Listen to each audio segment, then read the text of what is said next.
Edmundo Garrido es ingeniero civil industrial, que esto a lo mejor mucha gente no lo sabe. Es máster en estudios literarios y está preparando una tesis doctoral en filología románica. Es editor, esto sí todo el mundo lo sabe, en realidad la otra faceta la tiene más escondida, de la colección transatlántica Portbou para Margot y de libros de la Resistencia. Ha realizado cortometrajes, escrito guiones, esta es una faceta tuya de la que luego, seguramente tuya o suya, de la que luego quizá podamos hablar, y piezas de teatro breves. Ha codirigido en Radio Círculo un programa memorable que era Definición de Sabia, y escribe crítica para diversos medios y es también traductor. Ha recibido diversos premios y este proyecto en proceso, Luto, del que se va a leer hoy, incluye 3 libros: Tanatorio, un múltiple, Cineraria y Reliquia, y un múltiple, Ara. Y además ha publicado el ensayo Disolviendo las fronteras, Land Art y poesía en la obra de Raúl Zurita, y diversas plaquettes. Obra en marcha. Pocos proyectos tan adecuados para el título del ciclo como el que ha venido desarrollando Juan Soros a lo largo de los últimos 20 años en Luto. De hecho, el título del libro, como pueden ver en el mismo, lleva unos paréntesis en los que figura una fecha, 1995, un guión y el espacio para una segunda fecha que queda en blanco. Obra abierta, pues, obra en marcha. Aunque esto último, obra en marcha, no está tan claro ahora, parece, a la luz de algunos acontecimientos recientes, como la aparición en la prensa chilena, en el diario El Mercurio, en Santiago de Chile, el 17 de marzo pasado. Yo creo que tienes el recorte, ¿verdad? Lo puedes mostrar. De la aparición en ese diario de una esquela donde se da cuenta de la muerte de Juan Soros. Si eso es así, pensamos, seguramente se colocará en próximas ediciones la segunda fecha del paréntesis, que se cerraría entonces, el libro se cerraría en 2015. Juan Soros, como muchos de ustedes saben, era también otro nombre, un alter ego seudónimo de Edmundo Garrido. Con nosotros hoy está Edmundo Garrido y no Juan Soros, pero yo creo que comparten muchas cosas, y leerá los poemas de Juan Soros Edmundo Garrido, poemas de luto. Después hablaremos, ustedes y yo, con Edmundo Garrido, a ver qué sabe de Juan Soros, del libro, y cómo, en fin, podemos plantearle todo tipo de cuestiones inquietantes que este libro yo creo que plantea, en general. La palabra es tuya, naturalmente. Bueno, pero yo no sé si necesito el micrófono, ¿me escuchan bien? Sí. ¿Sí? Vale. Bueno, muchas gracias a Función Lenguaje, muchas gracias a Estudios de Poética y sobre todo a ti, Olvido, por la invitación, porque más cuando el libro salió yo no tenía ninguna ganas de presentarlo ni de leerlo, y esta invitación fue la excusa perfecta de cumplir con el ritual que yo mismo como editor le impongo a los autores, ¿no? Y que sabía que tenía que hacer, pero no sabía muy bien cuándo o cómo. De hecho, en este juego de cambios de nombre está aquí un amigo, Sergio, que una vez, para evitarme leer poemas, grabó como si fuera mi voz los poemas, y yo me presenté en una lectura excusándome de que Juan Soros no había podido asistir, pero llevaba los poemas grabados. Pero no era mi voz, sino que era la voz de Sergio, que es un actor que quiero y estimo mucho. Dicho eso, a mí el tema de la lectura, más allá de la parte personal,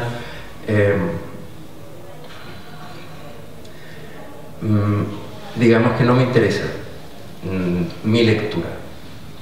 Hace pocos días tuve la suerte de asistir a la presentación que hizo Olvido de un poeta muy interesante que se llama Raúl Morales, ¿no? Y él contaba que él decía los poemas en voz alta, ¿no? Él, no sé si usa la palabra declamaba, pero él trabajaba en voz alta el poema y luego lo transcribía. Yo creo que esa es una vía absolutamente válida, pero yo trabajo de una manera inversa, con palabras que llegan, pero que creo que voy disponiendo en un objeto que termina por ser un libro, que primero se mira, y por eso, por ejemplo, la parte del múltiple es una cosa visual, y luego dentro de ese mirar se lee.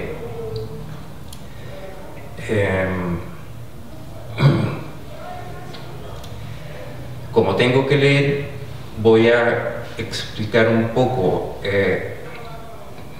parte de la estructura del libro, porque tiene unas partes visuales que para mí son importantes, las trataré de mostrar ahora. Y bueno, como recalcó Olvido, empezando por la fecha, digamos, la fecha es bastante importante, 1995. Entonces, el primer texto del libro es una especie de epígrafe o explicación, donde vuelve a aparecer la misma fecha de 1995 que abre y que aparece en el título. Y dice: este libro inconcluso surge de una noche y de quienes ahí murieron y sobrevivieron. Sin embargo, la primera razón de su existencia es ser un memorial para Miguel Ángel Hortal, 1975-1995.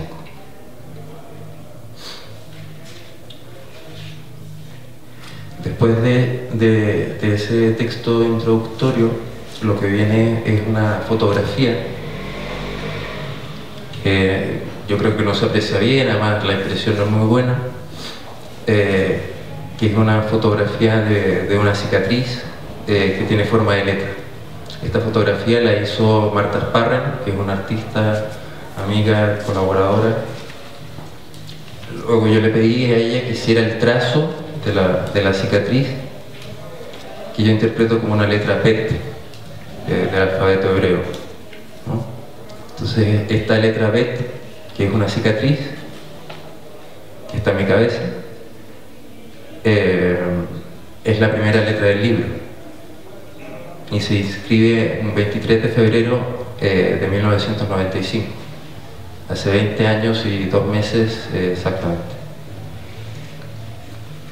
En ese sentido, y lo hablábamos antes con Olvido, este no es un libro que yo haya pretendido escribir o que yo haya querido escribir, sino que es un libro que siento que me fue impuesto a escribir y que me ha ido llegando. Entonces, como los otros textos son conocidos,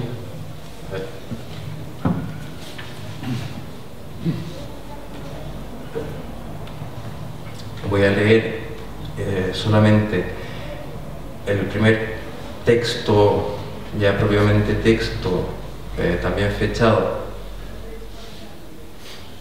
que hay una cita de Celan en el Meridiano, ¿no? que creo que la tengo por ahí, pero es algo así como los poemas dicen su fecha, ¿no?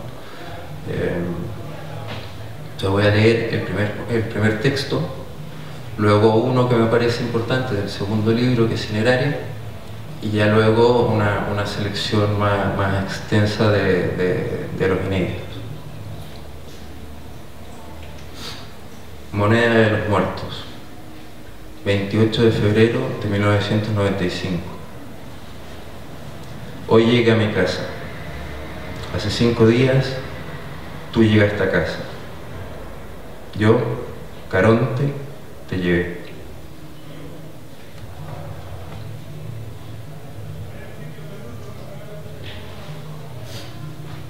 Este texto tiene un epígrafe del arte poética de la epístola a los Pisones de Horacio, que traducido dice: nos debemos a la muerte nosotros y nuestras obras. y se titula El deber.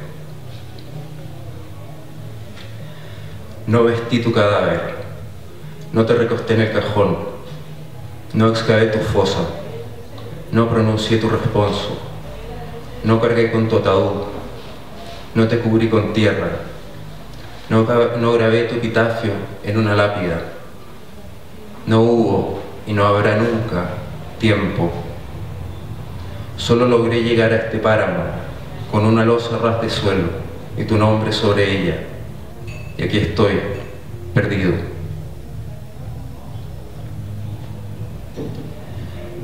Antes de la lectura más extensa de inéditos de Reliquia, que también hay una cosa estructural, ¿no? El tanatorio es un espacio donde está el cuerpo, la urna cineraria ya es donde quedan los restos, y luego la reliquia o el reliquiario es algo que llevas contigo, ¿no? Que se puede llevar colgando o guardar en algún lugar. Pero a partir de cosas que me dijo, porque además yo pensaba que tú decías cosas antes, ¿no? Del libro, pero alguna vez Olvido me dijo que era un libro obsesivo y yo creo que tiene razón y además repetitivo. Yo siempre me he preguntado, y en el fondo el primer texto que leí con el nombre de mi amigo para mí es como la justificación. Todo el resto es artificio para justificar que ese nombre quede en las bibliotecas, en los libros, y quede vivo y alguien algún día lo vea y se pregunte quién era este chico. Pero se me ocurrió, no sé por qué, además justo me topé con citas que tenía viejas o más nuevas, algunas citas, porque van a ver que lo que voy a leer es bastante repetitivo. Entonces, Oliverio Girondo en Membretes, por ejemplo, dice: ambicionamos no plagiarnos a nosotros mismos, a ser siempre distintos, a renovarnos. Debemos reconocer que a lo largo de nuestra existencia hemos escrito un solo y único poema. Octavio Paz, en el preliminar a su obra poética, dice: ¿hay ciclos realmente? ¿No estamos condenados a escribir siempre el mismo poema? Una obra, si lo es de verdad, no es sino la terca reiteración de 2 o 3 obsesiones. Luego, en El innombrable, Samuel Beckett hace decir al personaje: lo que ocurre son palabras, digo lo que me dicen que diga, con la esperanza de que un día se cansarán de hablarme, solo que lo digo mal, por no tener oreja, ni cabeza, ni memoria.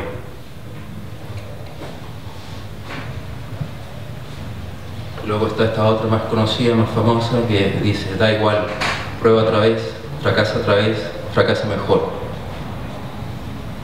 Estos textos para mí son, aunque también hago el esfuerzo de publicarlos y de sacarlos y de presentarlos, son variaciones o fracasos de intentar decir algo que tampoco tengo nada que decir, pero que viene, que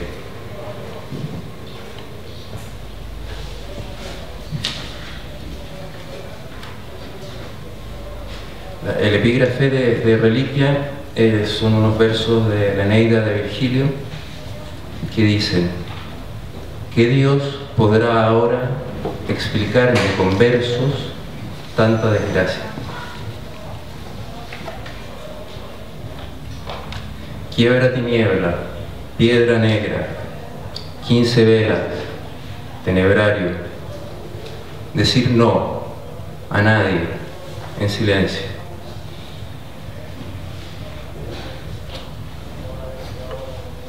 Un epígrafe del primer libro de los Reyes: levántate, come, que el camino es superior a tus fuerzas. Daría todos los días que me ha tocado sobrevivir por encontrar una palabra que diera sentido a tu vida, muerte. Lo que sigue es el testimonio de ese fracaso. Medusa: llevo muerte escrito en los ojos, abismos, grabado aquella noche, iris de espinas, globo nocturno, ciego de sangre, mírame, eres de piedra.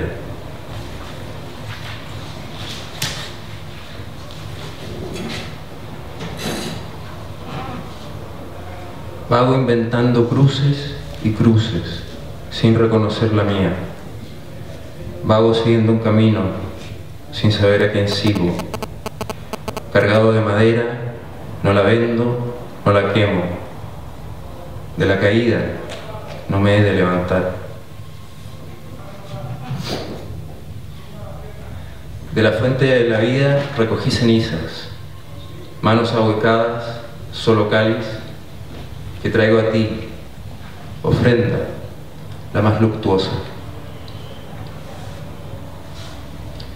Vendrá el fuego, vendrá sobre nosotros, nos romperemos los dientes comiendo lava por pan, nostalgia de aguas abismales, un canto en los dientes, la palabra se hizo piedra, dame un silencio donde habitar.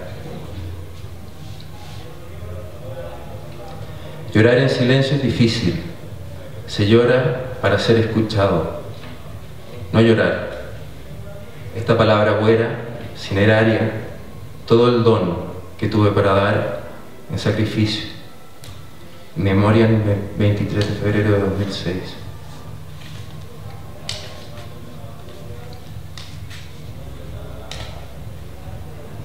Uno sangra y el otro no. La tierra negra bebe sangre. Tráeme la piedra para cerrar. No hay crónica del regreso. Sobre la tierra negra, ebria de sangre negra, donde uno vive y otro no. Otro epígrafe del primer libro de los Reyes. En aquellos días Elías continuó por el desierto una jornada de camino y al final se sentó bajo una retama y se deseó la muerte diciendo: basta ya, Señor, quítame la vida, pues yo no valgo más que mis padres. De perderlo todo, de equivocarse, de regresar a casa y no encontrar a nadie, de fracasar, el hijo pródigo se queda entre los cerdos. No conocemos nostalgia, solo melancolía. No tenemos tierra donde mirar atrás. Esta sangre es todo lo que resta, cesura de una vida.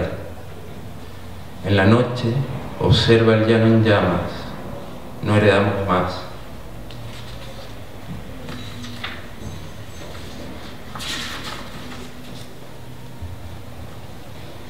Los muertos ya no mueren, los días no se agotan, la piel no envejece, la carne habita una caja de madera, los huesos mañana la tierra entera. Del memorial del ángel sonimita de palabras, Revenant. El lugar de la muerte es la hora del lobo, medita esperanza.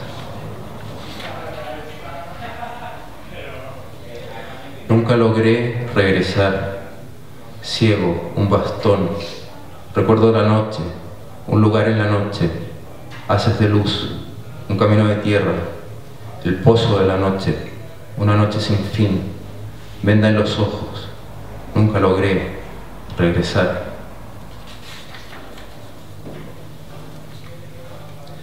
El pueblo elegido fue otro. No nos tocó parte en la heredad. Hombre y mujer somos, todo lo que tocamos muere. Estériles, huimos a Egipto y la muerte siguió nuestra huella en el desierto.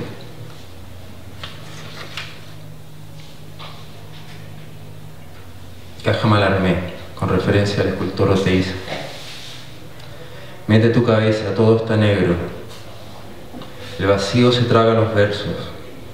Grítalo.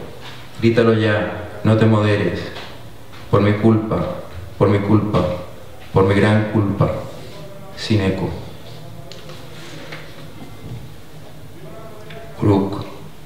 referencia al libro de Gilgamesh.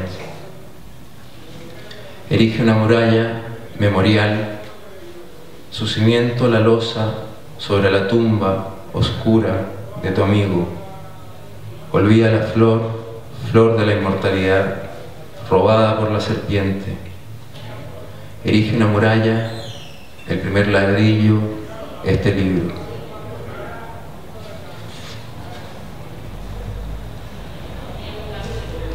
Soda oración,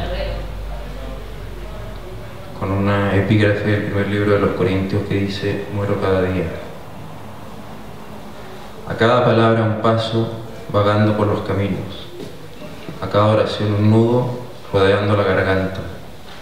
Mártir de la nada, cuenta tus misericordias, enumera muerte.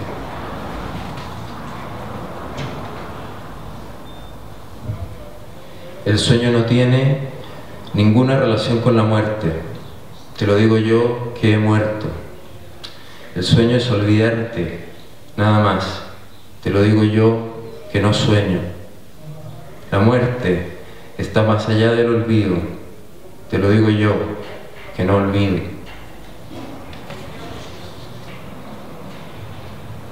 Un epígrafe que la traducción de Paul Celan sería: una palabra, ya sabes, un cadáver. Dame tu mano y dime una palabra, un susurro que jamás. Neuruz, domingo de Pascua, Pesaj, paso, no el tuyo, no el mío, el rito de huida, saltar sobre fuego, sobre cenizas, Alen Yok.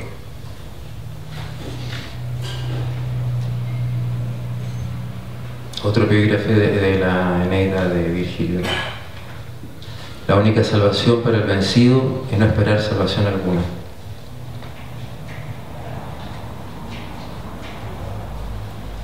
Un largo testamento sin nadie a quien culpar, sin cárcel, sin soga, a la espera. Este texto tiene referencia a unas acuarelas de Jerusalén de David Roberts.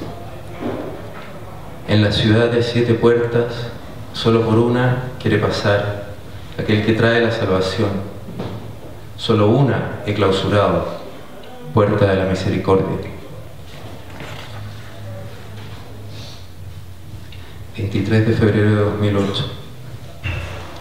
Fantasmas no mueren, no regresan. Tanto soñé contigo, tanto lamenté, tanto esperé. Mi cráneo, esta casa encantada, canta la nada.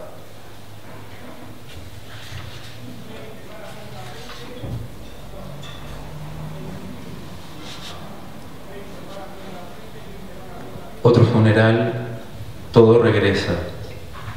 5 días en billetes, no vino un ángel para romperlos. 5 días esperando despertar a tu lado. No hay ironía aquí. La cadena de plata, una soga, cuelga del cuello, porta memoria de mis muertos.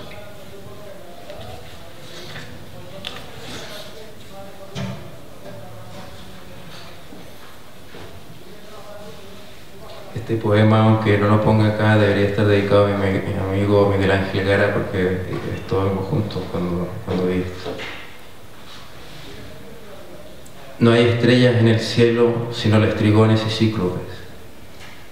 El cielo no está en lo alto, es una bóveda pintada al temple en Salamanca. Los ojos se acostumbran a la oscuridad. Te ven, Miguel, pintando con estrellas.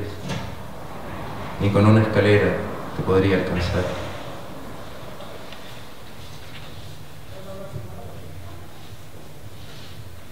Sobre cráneo escribe muerte la Bet de Bereshit. Derrama semen, génesis de nada, abierta, asfixia, vacía. 23 de enero de 2010. Urgía tantos los años nombrar, encontrar, recordar el lugar la urna, el colgante, alas, la carne, nunca, no solo, no en compañía, muerto en vida. Ahora, 2 veces 7 años, ahora. La palabra, memorial, se puede conjugar, ritmos pares, 2 deudos, 2 deudas, 2 caras de un solo relicario. 2009-2010. Este texto tiene referencias que para los que conocen la obra de Ullán serán obvias. La llama alimentada por tu suspiro, el último, se apaga. Persistencia retiniana se llama el fenómeno de percibir el aura de una fuente luminosa u objeto refractante allí donde ya no está más. Apagando estaba, noche sin luna, estrella sin ángel, apagando ese candil.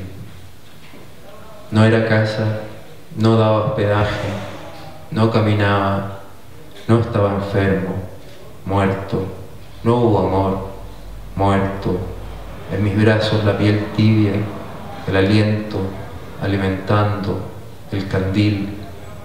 La mano no logró proteger la llama. Ardo, arda este papel.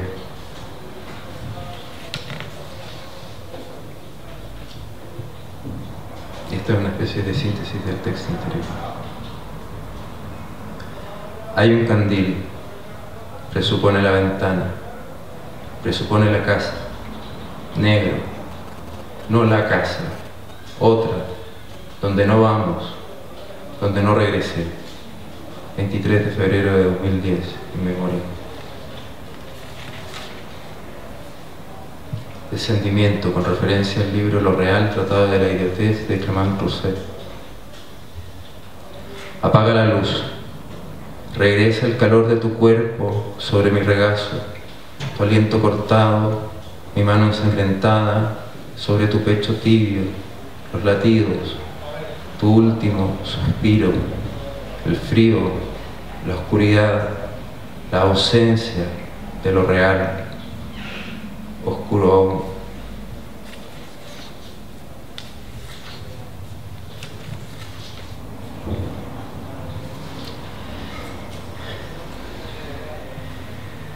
Esta es Noche de Reyes, el cuarto, el idiota, el rey absurdo, el que perdió el presente, el que perdió la estrella, el que perdió el camino, no cree en la salvación, solo en lo perdido, el rey del dolor, ni siquiera sabe regresar a casa, levanta su copa ante un cielo vacío, rey que abdica, rey que pierde, sin hijas que lo traicionen, sin hijas que se compadezcan de su locura. Noche Reyes, rey de reyes, tropieza al fin con el objetivo, puto rey de reyes de la miseria, coronado con mierda. 6 de enero de 2013.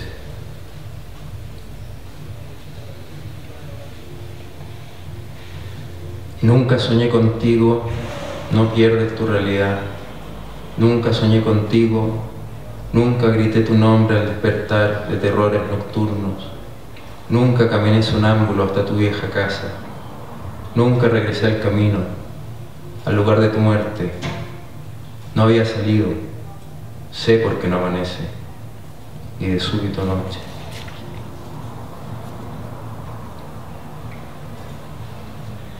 La noche es negra, no hay nada que decir de la noche.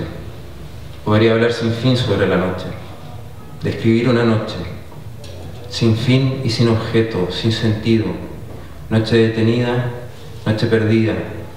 Podría hablar sobre la noche hasta la muerte. 19 de junio de 2014. Noche no, negra no, nada no, noche aún, fin no, sin no, noche aún. 20 de junio de 2014.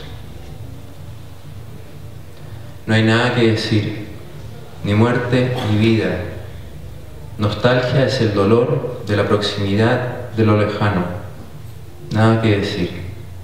23 de julio de 2014. Mañana seremos felices, pensé. muerte luego, noche y luto. Dos son visuales y uno es textual. Voy a leerles uno y terminar luego con el otro. Este es uno que incluí directamente tal cual lo había apuntado, en un dibujo. Y en el fondo es una parodia no irónica, como diría Hudson, de un texto de Benjamin, ¿no? Porque Benjamin habla del ángel que viaja hacia el futuro pero mirando hacia el pasado. Y claro, yo me di cuenta que en general cualquier barquero, y Caronte también, cuando rema, va mirando atrás, digamos, mientras avanza, ¿no? Y acaba de ser una estupidez, que es explicar el texto, ¿no? Cosa que yo mismo digo que no hay que hacer.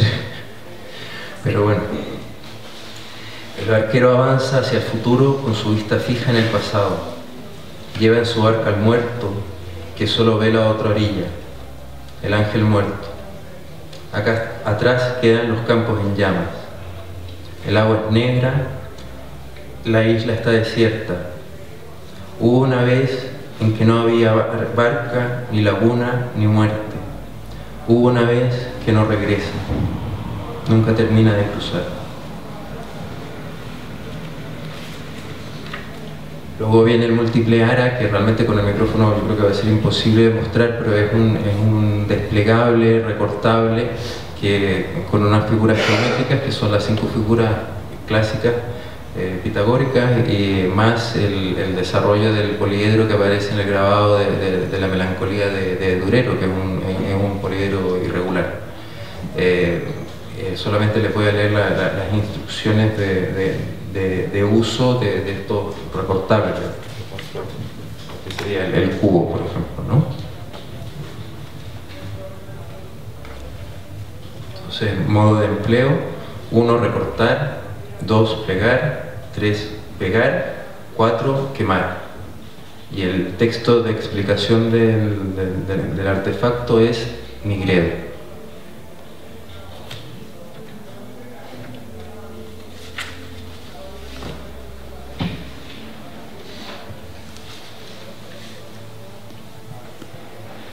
El último texto es voy a leer tal cual. Rito final, pendiente. Regresar al camino de la escoria.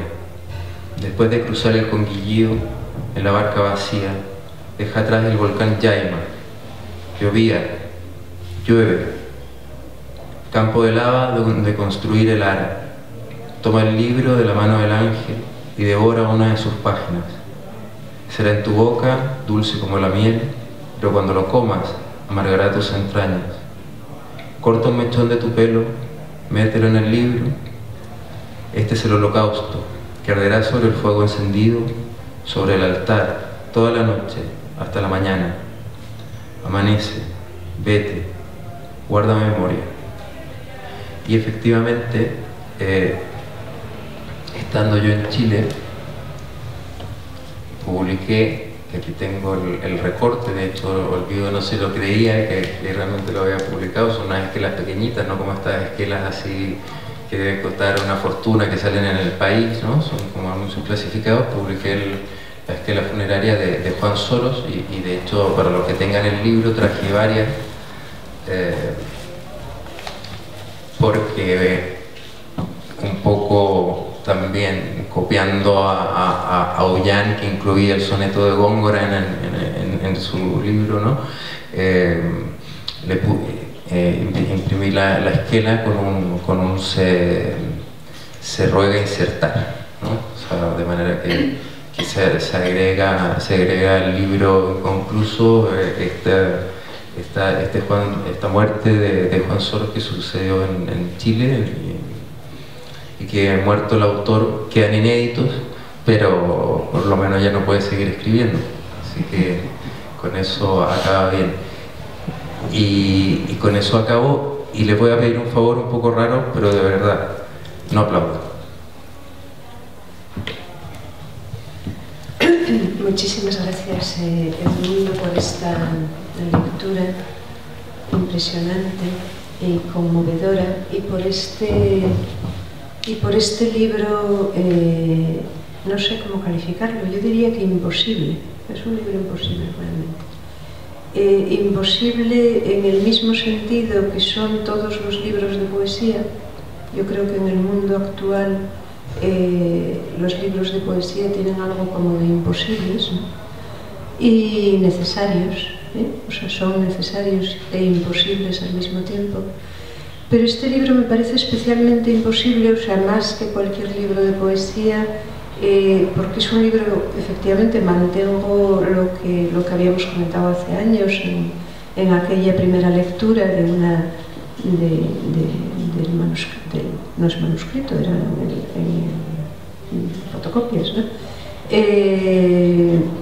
De un obsesivo, de una obsesión, es el libro de una obsesión, pero es más imposible, digo, porque en realidad es un libro que dice muerte, muerte, muerte, muerte, que yo creo que es una palabra imposible en este mundo eufemístico y banal, en el que esa palabra precisamente no se puede nombrar, quiero decir que está prohibida, diríamos, ¿no?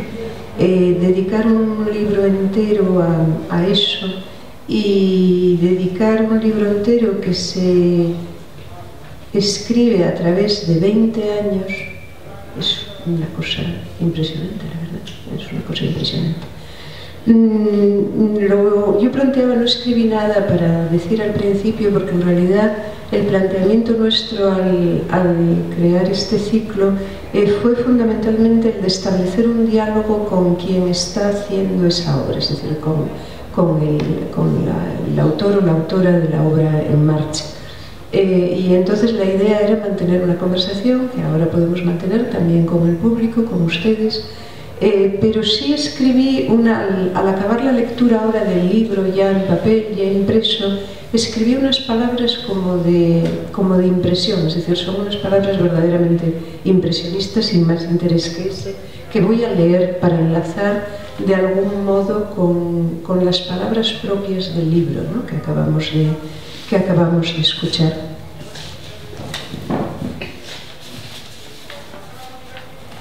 Y dicen así: un trabajo de patchwork, una lengua áspera, reiterativa, monótona a ratos, como un pastiche sin destellos, y al mismo tiempo eso es lo que la hace viva, propia de este tiempo, datada históricamente, sin esplendor ni esperanza.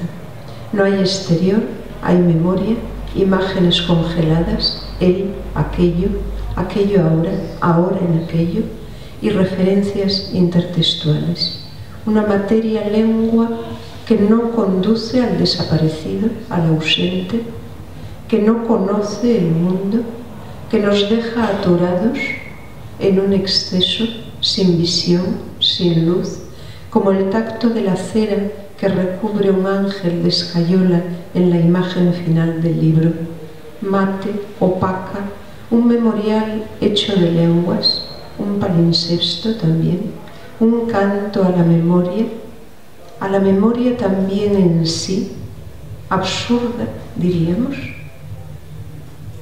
beckettiana, no beckettiana también. Y entonces es muy difícil entrar en este libro, me parece muy difícil entrar en él, y yo creo que voy a intentar entrar como por lo que llama la atención al principio de la génesis, ¿no? del libro.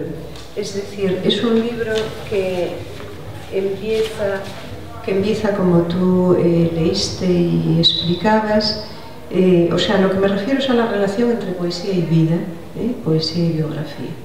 Entonces empieza como tú explicabas, con unas fechas. Es un libro de poemas, todo él, salvo algunos textos que pueden ser más, digamos, prosísticos en su planteamiento, ¿no? Pero es un libro de poesía, con una lengua muy elevada, diríamos, y nace en realidad como un libro de poesía, pero también al mismo tiempo como un memorial, y esos dos Esos dos rasgos yo creo que lo definen, ¿no? Que lo caracterizan. Pero comienza con una foto de la que hablabas y que mostraste, que es la primera del Génesis, ¿no? Y entonces en realidad es también la creación, es decir, está la muerte, está el memorial y está la creación, la escritura, ¿no? Entonces la pregunta, que es muy concreta para empezar a hablar del libro, que es difícil hablar de él, es la siguiente. Es decir, el primer poema, que lo has leído, es un poema que se fecha el 28 de febrero del 95, es decir, en el mismo año en que ocurre el acontecimiento que va a dar lugar a todo el desarrollo del libro, ¿no? y del memorial. Sin embargo, el primer poema verdaderamente del libro, que es el primero de Tanatorio, es muy posterior, es de 2000, lo fechas el 23 de febrero, que es la fecha emblemática, diríamos, de todo el libro, a 5 años de su muerte, ¿no? dice el poema. Es decir, el comienzo de la escritura se demora, por así decir, 5 años, ¿no? Aparentemente, por lo menos en lo que vemos como texto ahora. Y esa es la pregunta, es decir, ¿qué ocurre en ese tiempo? Y después, ¿qué ocurre en ese tiempo respecto a la escritura y respecto a la prehistoria de este libro, de algún modo? Es decir, ¿cómo funciona eso? Que a mí me pareció curioso. Y después habría como una segunda parte de la pregunta, pero que quizá te la hago ahora dentro de un momento, cuando veamos esta. Bueno, no sé muy bien. A ver, a diferencia de Cineraria y Reliquia, donde yo ya entendí que esto era un diario de luto, ¿no? Y efectivamente, por ejemplo, yo el manuscrito lo tuve mucho tiempo archivado bajo el título de memorial.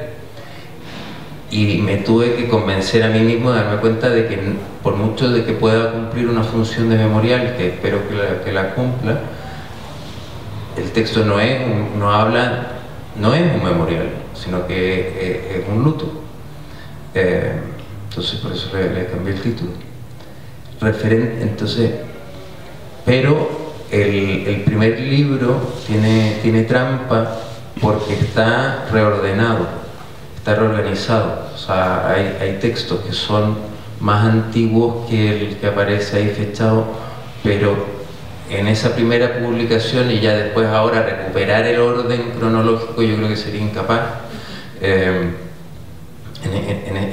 esa primera publicación yo ordené en 3 bloques. Además en esa primera publicación hay unos poemas más largos que trabajé, que eso luego lo abandoné, o no salió, digamos, o eran cúmulos de textos cortos. Ahora, lo que hablábamos con Olvido antes es cierto, o sea, yo, fuera de alguna cosita de adolescente, como cualquier adolescente con interés, el lector, digamos, habrá escrito alguna cosa, pero yo no escribía. De hecho, me gustaba el arte, me gustaba la pintura, digamos. Cuando entré a estudiar ingeniería tenía dudas si estudiar arte, jamás se me pasó por la cabeza estudiar letras ni nada por el estilo. Entonces, mucho tiempo después yo me di cuenta de que La cicatriz era la primera letra, pero sí hay un texto 5 días después, digamos, que el primer texto que leí, ese sí que sí, ¿no? Y yo creo que la última parte del primer libro, que mezclado, fue un poco el laboratorio donde yo fui leyendo y aprendiendo. Y eso también quería comentar, porque para mí es un recuerdo curioso, porque realmente yo escribí estas cosas como la cita del Innombrable, y esa cita del Innombrable la tengo hace, no sé si 20 años, pero un poco menos, porque es tal cual, digamos. Los textos llegaban, y yo por eso me he puesto a hablar de poesía, digamos, y de hecho yo lo empecé a anotar, a acumular, y una vez fui a un taller que daba Raúl Zurita, Pero fui porque él pedía que antes de entrar uno tenía que mostrar texto. Y yo quería saber si quizás me iba a decir, oye, esto vale o no vale, es o no es. Entonces el primero que me explicó que eso era poesía, digamos, y ahí yo vi como esa línea y la idea de publicarlo y de mandarlo a concursos y del nombre y de toda la cosa. Pero si la segunda parte de la pregunta tiene que ver sobre escribir, yo no estoy escribiendo ni me siento ningún interés de escribir, y espero que esto que he estado supurando, yo supongo que va a seguir, no creo que sea tan fácil como matar al autor, pero espero, digamos, ya dejarlo 20 años, creo que está bien. Sí, no, la segunda parte de la pregunta viene a continuación en el sentido, es decir, mi hipótesis, que era la de que hubiese un tiempo entre digamos, la escritura fluida del libro y el hecho que le da origen. Si eso era así, estaba más claro todavía lo que ocurre en el libro. Efectivamente, el título es descriptivo, es luto, ¿no? Porque es un duelo que no acaba. Es un duelo que no acaba y que no tiene salida, es decir, la pérdida no se atenúa con el tiempo, no se asimila, sino que se acentúa, ¿no? Entonces, digamos, en el libro se constituye un yo que se constituye en la pérdida, en el dolor y fundamentalmente en la culpa, ¿no? Es decir, y la culpa es muy poderosa, ¿no? Y da mucho poder a ese yo también, es decir, lo hace muy potente, diríamos, ¿no? Como tal. Entonces hay esa cuestión, es decir, esa cuestión del duelo que no puede acabar, sino crecer en todo caso, parece. Por ejemplo, uno piensa este libro en términos de elegía y dices, qué barbaridad, pues es un término contradictorio. Elegía no sería nunca una elegía. Yo creo que la elegía, no sé si estamos de acuerdo en esto, pero la elegía, bueno, aparte de la concepción clásica de la elegía, que no vamos a entrar en ella porque no es el caso, la elegía de algún modo, yo diría, por lo menos en general, las elegías que se nos vienen a la cabeza así inmediatamente, de algún modo proporcionan consuelo, atenúan esa laceración de la pérdida, diríamos. En este libro no es una elegía, digo, en ese sentido, es decir, no hay salida, no hay exterior verdaderamente, no hay asimilación, no hay, ¿no? ¿Cómo ha sido esto? ¿Cómo es esto? Bueno, la cita de Beckett, o sea, yo mismo o sea, siento el impulso y por ejemplo ahora saqué el libro, digamos, o sea, lo sacó Amargor, pero bueno, yo colaboro con Amargor, ¿no? Tengo buena relación con el editor, entonces en el fondo él iba a sacar el libro, digamos, ¿no? Coincidiendo con que se cumplían 20 años del comienzo de la escritura, entonces, pero yo mismo me lo cuestiono mucho, todas las repeticiones, qué sentido tiene. Los falsos finales son falsos finales porque realmente está todo el tiempo insistiendo en una cosa y de repente viene lo de, bueno, pero hagamos un rito de quemar unas cosas y con eso se arreglará todo, ¿no? O sea, no lo sé, o sea, de verdad que no lo sé, no sé qué se puede decir, es una insistencia que o sea, lo único que yo sí defiendo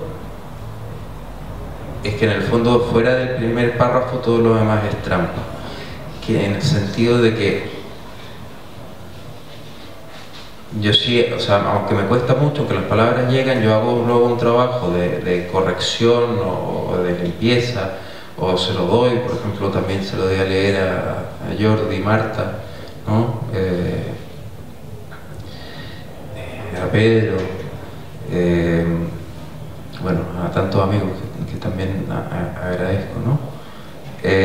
Porque me interesa que se publique, pero yo mismo como lector del libro no sabría qué decir, porque es lo que sale, y tampoco he querido meter material, digamos, que sea consolatorio, ¿no? Que es lo que decías tú de la elegía. Ahora, por otro lado, por eso mismo, me acordé ahora que otro amigo que tuvo la amabilidad de escribir una reseña en estos días del libro, recordaba algo que yo digo y que no pensé, y que además no es una frase mía, porque yo se la robé a Manolo Borrás, el editor de Pretextos, ¿no? Y él siempre dice: mi mejor libro es mi catálogo, ¿no? Entonces yo también digo siempre eso, ¿no? O sea, a diferencia de este libro que es todo muerte, muerte, muerte, poder editar a los demás va formando un librito que se llama Catálogo, que es una reunión de voces, un palimpsesto de voces y de estilos diferentes, pero que me interesan y que yo lo considero mío, me lo apropio, ¿no? Y ese es mi mejor libro, ¿no? Y ese es un libro del cual yo me siento orgulloso y que siento que puedo regalar. A mí me genera muchos problemas este libro, ¿no? O sea, darlo, ¿no? O sea, sí. Sí, está muy bien. Hablabas efectivamente, de una lista de agradecimientos que figura al final del libro, de la apertura en ese sentido del libro. Lo que quiero decir es que es un libro, por una parte, de un ahogo fuerte, y sin embargo es muy abierto. Muy abierto en la, me parece a mí, muy abierto en la composición, Tú mencionabas en el trabajo tuyo sobre la obra de Zurita, hablabas de ese concepto de Rosalind Krauss, aplicado a la escultura, de la escultura expandida, ¿no? Y también de la propuesta, por ejemplo, de Miguel Casado, de la poesía dilatada, basándose en los románticos o en Rimbaud. Bueno, y entonces este libro en realidad tiene algo también de escultura expandida, efectivamente, es decir, de poesía expandida, ¿no? En el sentido de que, por una parte, está todo el material gráfico, es decir, las fotografías, los dibujos, los poliedros descolgables que funcionan ahí, las imágenes que se han trabajado en el exterior del libro, pero que entran como referencia, diríamos, ¿no? Hay un trabajo fortísimo, por eso yo hablaba de patchwork, en cierto modo de intertextualidad. Es decir, es un libro de poesía escrita y al mismo tiempo es un diálogo absoluto y constante con la lectura, ¿no? Con lo que se lee, con lo que viene de afuera, ¿no? Con lo de los demás, ¿eh? Las referencias son amplísimas, quiero decir que hay también una construcción como de modelos de identidad dobles, o sea, está pues Aquiles y Patroclo, está Gilgamesh y Enkidu, están, es decir, Castor y Pollux, etcétera, etcétera, personajes mitológicos o personajes literarios. La intertextualidad es muy fuerte y es también una materia lingüística de lenguas, porque es notable la cantidad de lenguas que aparecen en el libro. Es decir, aparece el griego, aparece el latín, aparece el catalán, el alemán, el inglés, el francés, por supuesto, como integradas absolutamente en el texto como tal, ¿no? De tal modo, llevo esto todo porque en algún momento pensé, al observar estas cuestiones, le viene a uno a la cabeza efectivamente la obra de Zurita, que tú conoces muy bien además como especialista y que sigues trabajando en él, ¿no? Yo creo que tu tesis doctoral es sobre la obra de Zurita. Y a mí me parecía que Zurita era como como un elemento importante en el diálogo intertextual del libro. Muy importante, por eso es pregunta, o sea, es una sensación mía y es saber cotejarla con la tuya al respecto. En ese aspecto, pero con una diferencia notable, que sería desde dónde se habla. Desde dónde se habla, es decir, esa expansión o esa dilatación de la poesía que se produce aquí y que también se produce en Zurita. Digamos que Zurita la lleva a un territorio determinado que es el suyo y que tiene que ver con la historia política reciente de Chile, los desaparecidos, etc. Y en cambio el luto no trabaja con eso, sino que trabaja con un asunto que parecería severamente individual, ¿no? Que no son los desaparecidos, sino el ausente, el desaparecido diríamos, pero es el ausente, y hay una culpa personal también fortísima y yo creo que motor de la escritura, que tiene como referencia fundamental, y yo creo que es el peso más fuerte de la intertextualidad, con lo judío, diríamos. Estructuralmente hablando, lo judío, lo bíblico, no solo por el alfabeto, sino por las referencias bíblicas, etcétera, por la lengua, por el paralelismo, por la manera de construir la sintaxis de los poemas, etcétera. A mí me lleva ahí, es decir, es la lengua un poco del salmista, es una lengua entre imprecatoria y la plegaria, diríamos, ¿no? Un poco. Entonces, esa cuestión, es decir, el asunto de lo individual, no lo colectivo, sino lo severamente individual, que sin embargo en el libro alcanza una dimensión universal, podríamos decir, ¿no? Hay un hacerse cargo del lugar que a uno le toca, que históricamente es muy distinto del lugar que ha podido tocar en otro momento anterior. ¿Cómo es eso? Hay un poema, por ejemplo, en la página 139, tengo aquí anotado, a lo mejor nos lo puedes leer.